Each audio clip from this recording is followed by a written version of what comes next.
Gracias por continuar con nosotros en Buenos Días RD y como anunciáramos hace un momentico, doña Nélcida en escena. Bienvenida, dama. Gracias, buenos días, ¿cómo están? Un placer tenerla aquí como siempre. Bueno, para mí es un honor y además poder llegar a tanta gente por aquí también le agradezco bastante la oportunidad. Antes de que entremos en el escenario político, doña Nélcida, la seguridad social que se demanda una reforma a la ley con un retraso extraordinario en la discusión, ¿está en crisis la seguridad social en República Dominicana o no? ¿No aprobar la ley pone en peligro este modelo? No, lo que ha estado en crisis en la seguridad social es la falta de arraigo de los beneficiarios para defender lo que dice la ley. Realmente la ley, como en todos los países de la característica nuestra, hay que aprendérsela la ley. Hay que aprendérsela, hay que leerla, hay que aplicarla. Sobre todo. Y lo que ha pasado mucho en este país es que esa ley no ha sido aplicada.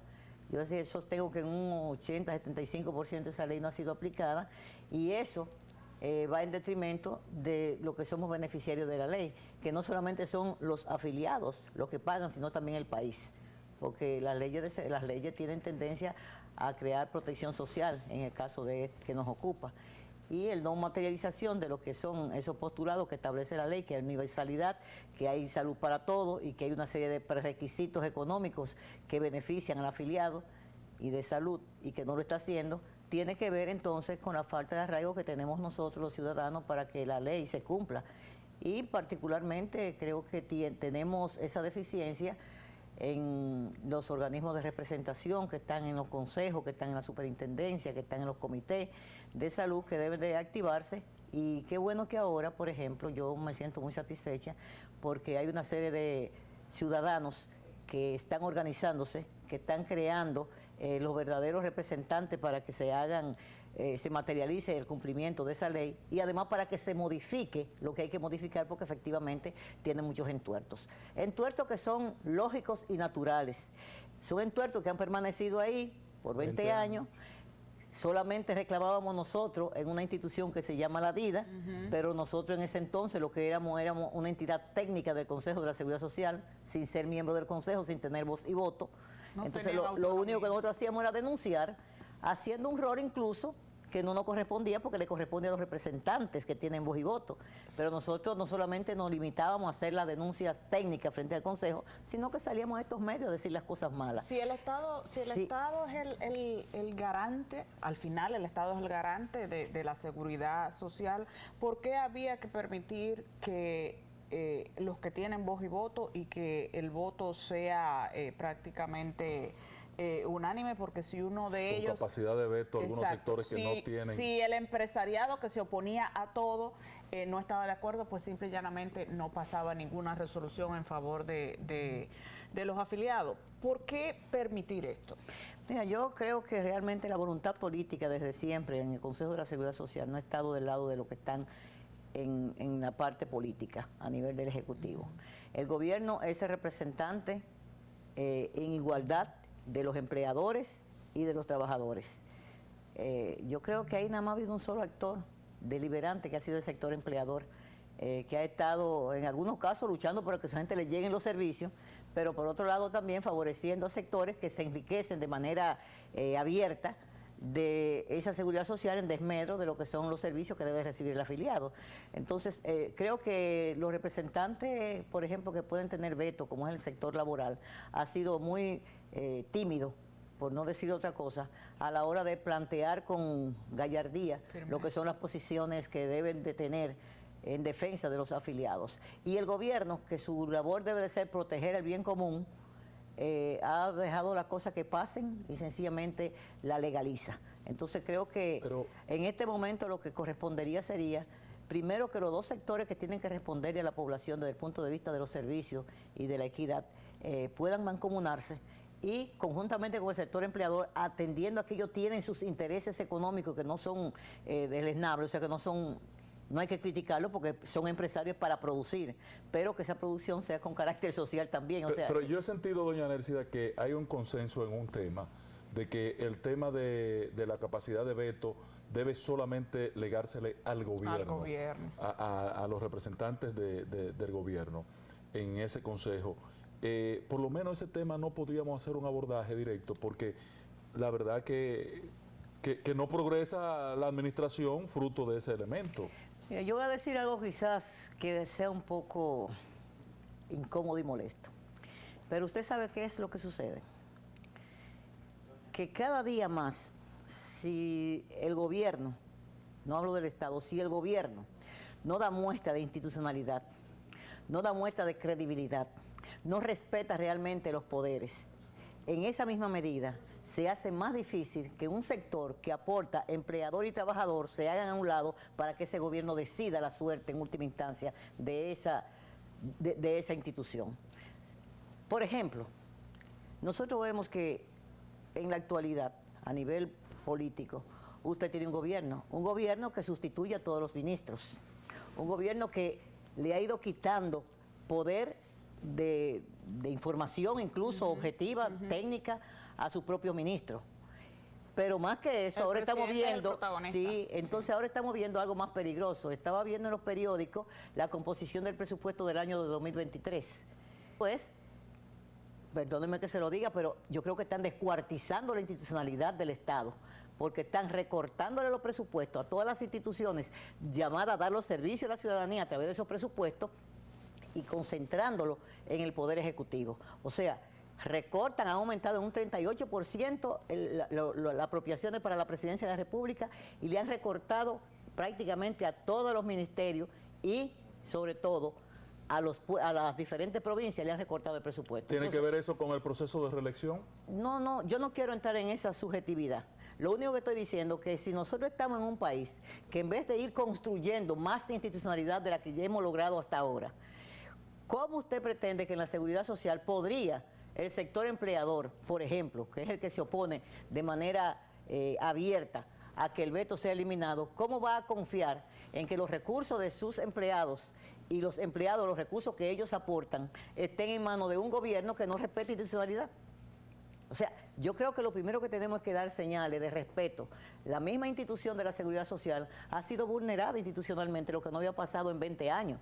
O sea, ahí se están haciendo cuestiones, se están tomando decisiones que vulneran obviamente lo que son las leyes y los reglamentos que se establecen en la seguridad social. Pero aquí hay lugar al liderazgo político del país a hacer un cuestionamiento. No se han puesto los pantalones en ese sentido. Porque, mire, sin embargo, a mí me resulta contraproducente ver al liderazgo de la AFP, a la Asociación de AFP, presentar modificaciones a la ley en beneficio de los afiliados, cuando dice, miren, hay que redefinir cómo va a aumentársele los beneficios, la capacidad de retorno, de reposición a los beneficiados.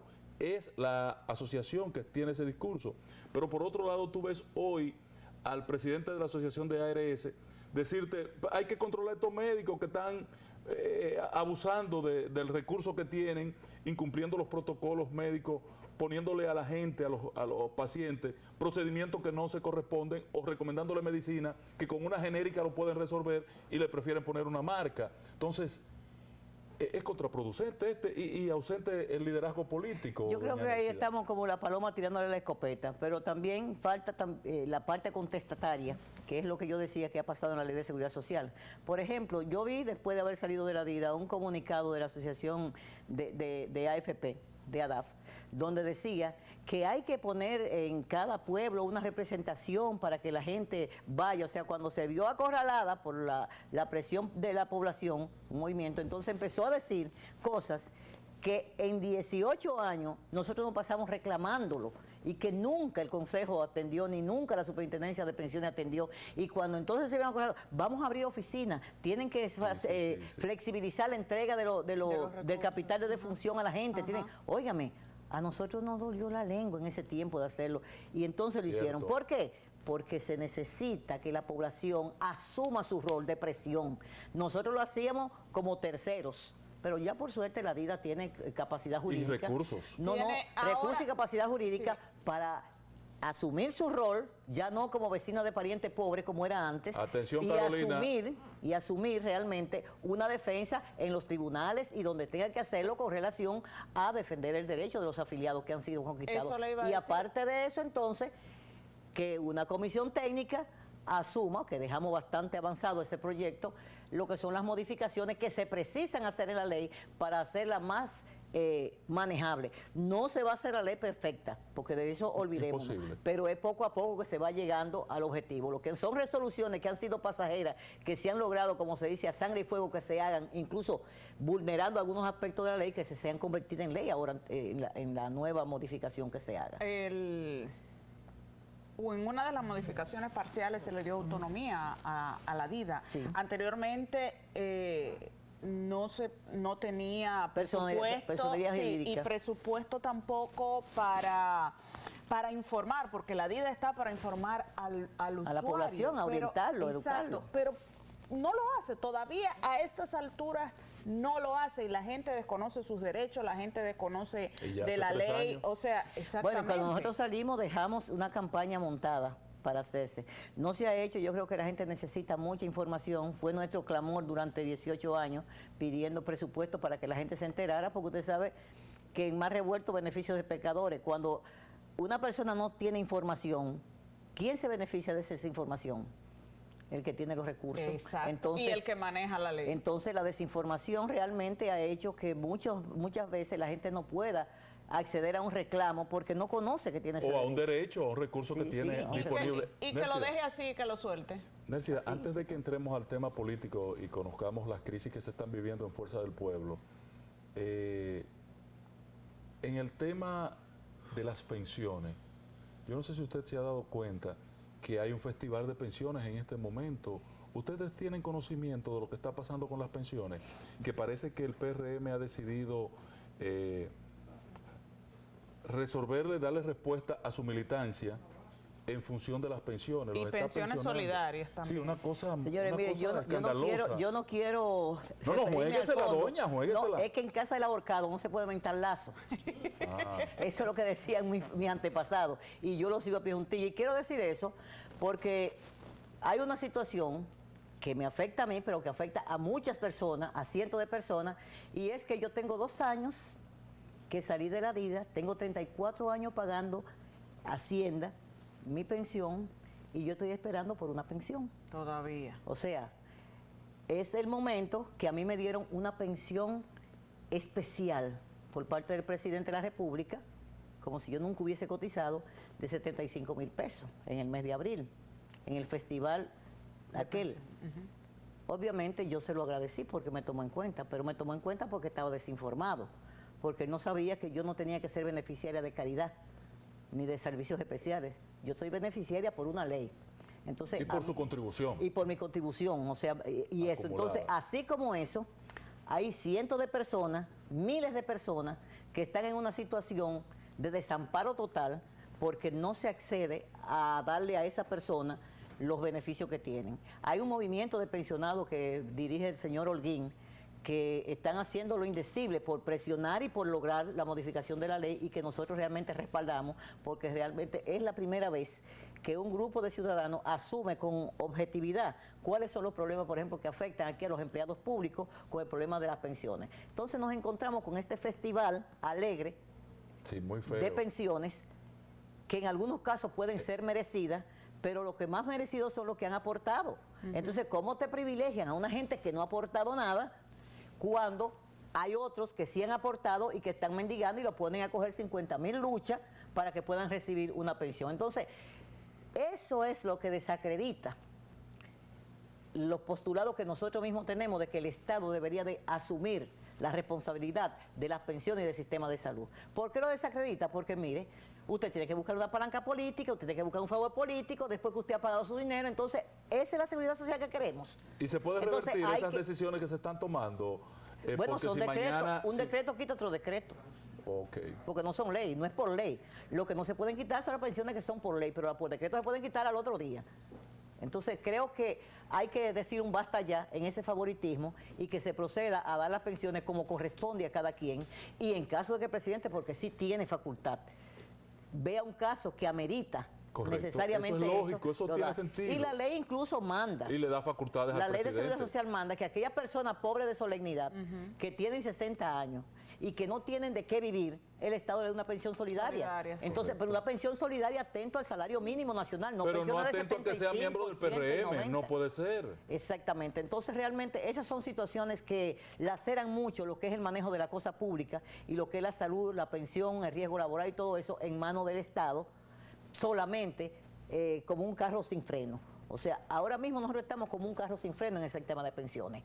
Usted le dio para adelante y es para adelante y no importa. No, yo te pongo a ti. Este año, señores, van 53.000 millones, una cosa de loco. Pero ¿cuántas de esas Yo no personas sé. son acreedoras legítimamente de esos 53.000 millones?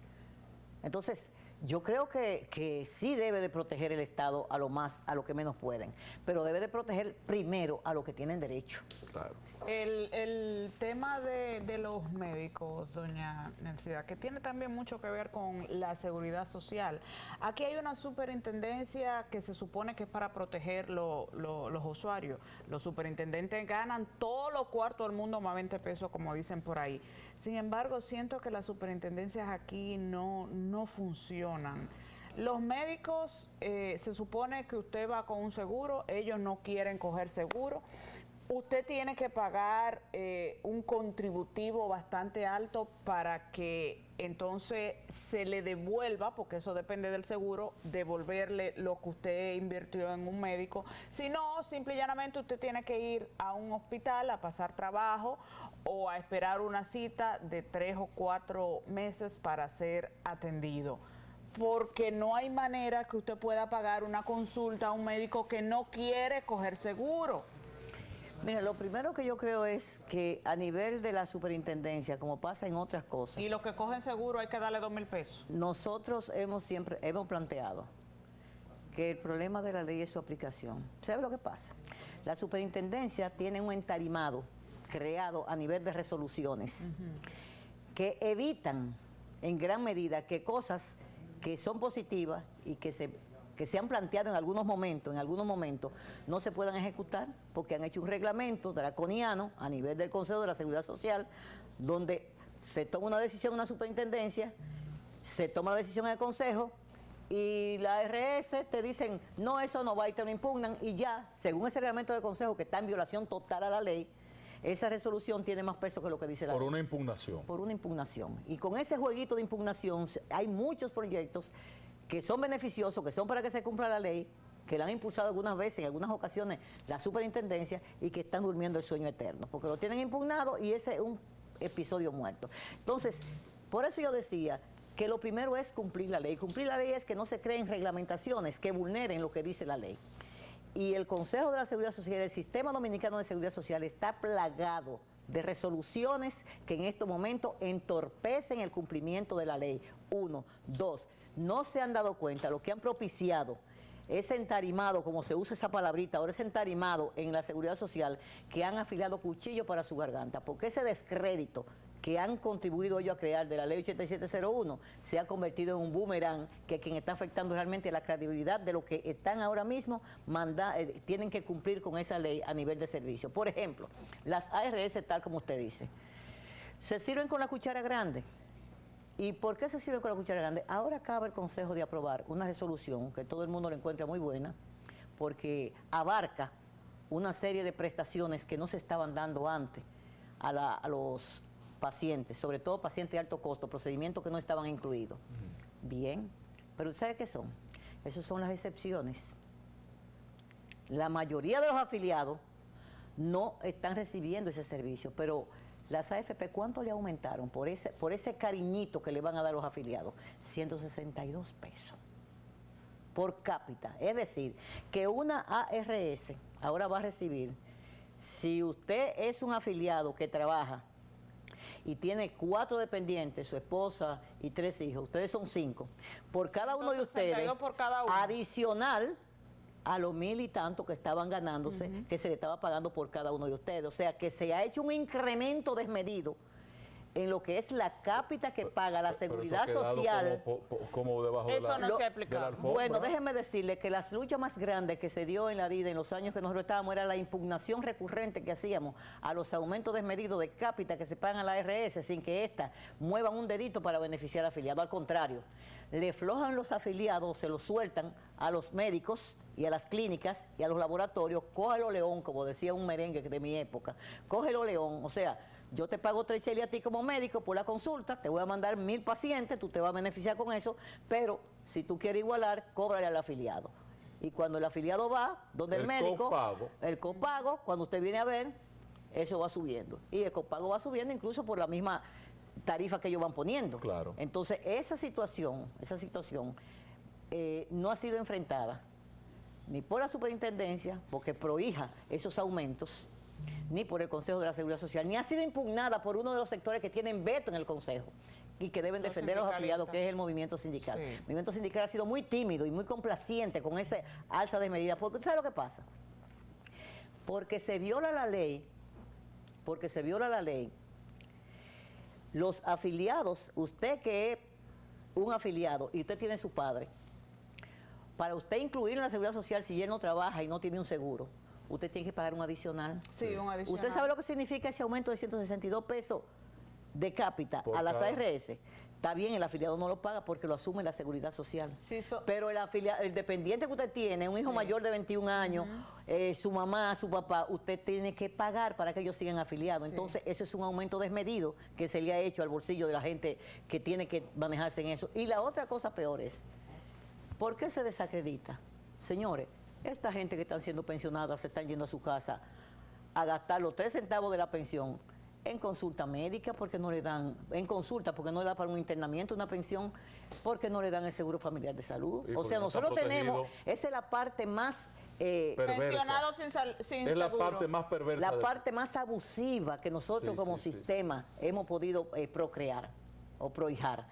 Que una persona, después de pasarse su vida entera trabajando, acumula un derecho para tener salud, lo mandan para su casa y de su casa se va a morirse. La mayoría de la gente usted lo ve con un cáncer y con una cosa no se quieren pensionar, aunque tengan O sea, derecho. sí. ¿Por qué? Porque ¿con qué cubren ellos esas enfermedades? estancia en el Entonces hogar, realmente posible. es una falta de solidaridad y una falta de entender realmente lo que son los sistemas de seguridad social para la humanidad, que uno dice, pero ¿y en qué país que estamos? ¿Cómo ese consejo ha pasado tantos años viendo viejitos morirse por falta de servicio después de pasarse más de 30 años trabajando en una institución? Doña Nélida, usted va a tener que venir la semana que viene con nosotros Wow. de nuevo porque yo tenía una serie de preguntas para usted desde que vi que usted estaba en agenda para venir con nosotros.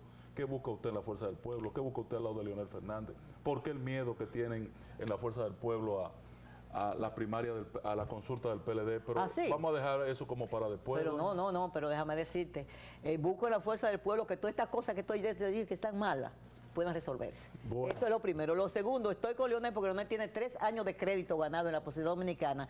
Y tercero, ayer fue que se abrieron la posibilidad de que la gente se candidatea. ¿Cómo puede haber crisis? ¿Cómo puede haber problemas? Hablemos Vamos a de esperar eso que la luego, gente- doña Nélida. Bueno, ya Gran placer vendremos. tenerla en esta escena. ¿Cuánto se aprende de usted? Así es. Para María de los Ángeles, para mí un gran placer haber estado con ustedes. Nos vemos mañana.